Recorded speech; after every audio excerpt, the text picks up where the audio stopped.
કેમ છો મિત્રો? જય શ્રી કૃષ્ણ. સ ફેમિલીની ચેનલમાં આપનું સ્વાગત છે.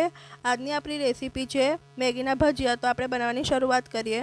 તો એ માટે મેં મેગી લઈ લીધી છે, એની સાથે આવેલો મસાલો લીધો છે, ઉપરાંત થોડા સલાડ અને ધાણા સમારીને લઈ લીધા છે.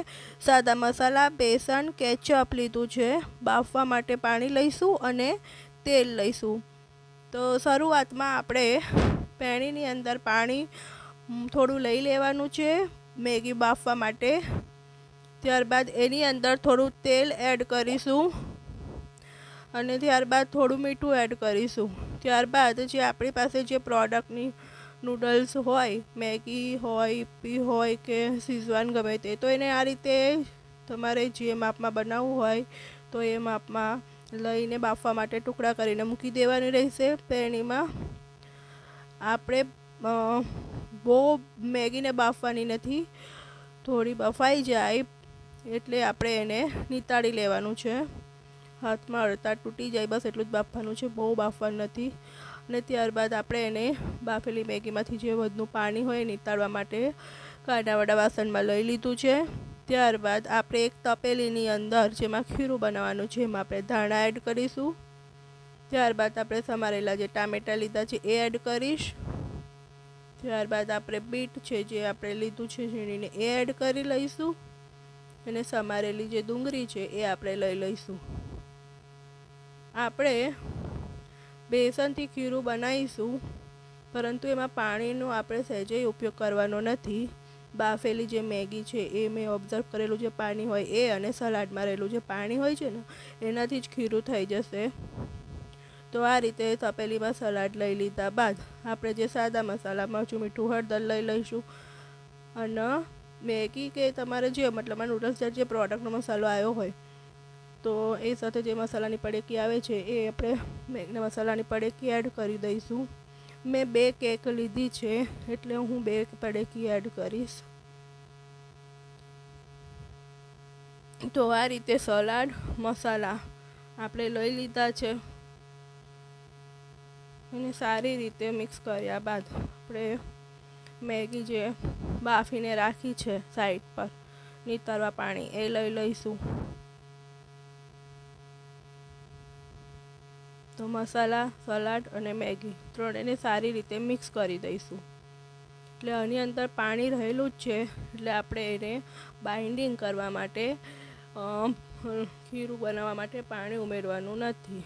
હવે આપણે બેસન થોડો એડ કરીશું. બેસનનું માપ તમારે સલાડ અને મેગી જે માપ છે એ પ્રમાણે એડ થશે.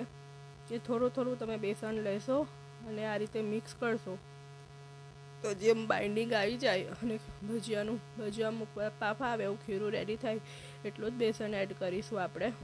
ગરમ હોવાથી શરૂઆતમાં હું ચમચીથી એને મિક્સ કરીશ, ત્યારબાદ આપણે હાથથી બધું મિક્સ કરીને ભજીયા ઉતારીશું. તો મેગી ગરમ છે તેથી હું ચમચીથી બેસન મિક્સ કરીશ. તો આ રીતે બેસન જે મેગી અને સલાડ સાથે બાઇન્ડિંગ થશે અને આ રીતે બહુ ઢીલું ખીરું બનાવવાનું નથી.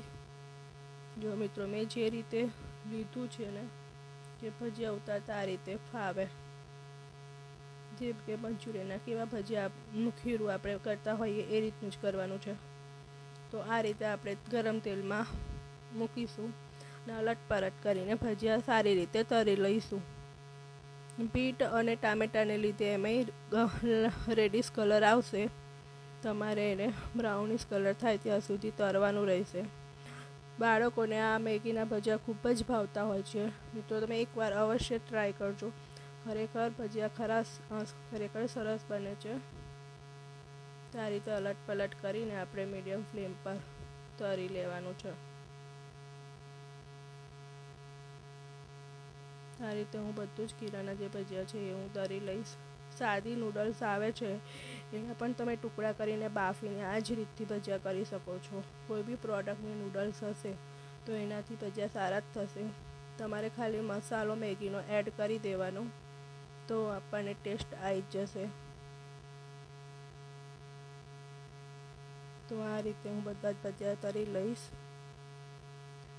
એને આપણે કેચઅપ સાથે સર્વ કરવાનું રહેશે, કારણ કે બાળકોને કેચઅપ સાથે સારું ભાવે છે આ ભજીયા.